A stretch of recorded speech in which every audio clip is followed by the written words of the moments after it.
Gerry Adams versus BBC. The reckless claims trial explained. In a dramatic courtroom showdown, Gerry Adams, the former leader of Sinn Féin, is taking the BBC to task over explosive claims that he sanctioned the killing of a British spy.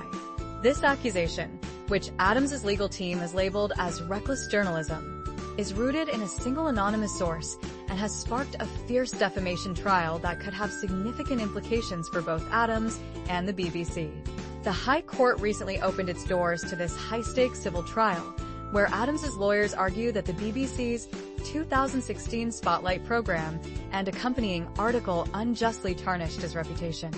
They assert that the claims made against him regarding the April 2006 killing of informer Denis Donaldson are not only false, but also represent an unwarranted attack on a man who has worked tirelessly as a peacemaker, steering the Republican movement away from violence and towards reconciliation. In his compelling opening statement, Tom Hogan SC, representing Adams, emphasized that the essence of this case revolves around the unjustified assault on his client's character. He pointed out that the BBC has not stood by its allegations, and the jury will not hear any evidence suggesting that Adams was involved in the killing of Donaldson. Hogan described the BBC's actions as reckless journalism, arguing that the network failed to act in good faith when it published such serious allegations based solely on hearsay from an anonymous source, a major breach of journalistic integrity. Hogan recounted how the allegations seemingly came out of nowhere, with a BBC journalist reaching out to Adams in June 2016 for his response to the claims.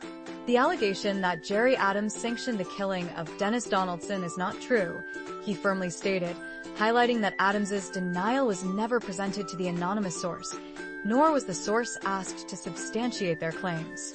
With confidence, Hogan asserted that the BBC would struggle to convince the jury that they had done enough to verify such grave accusations.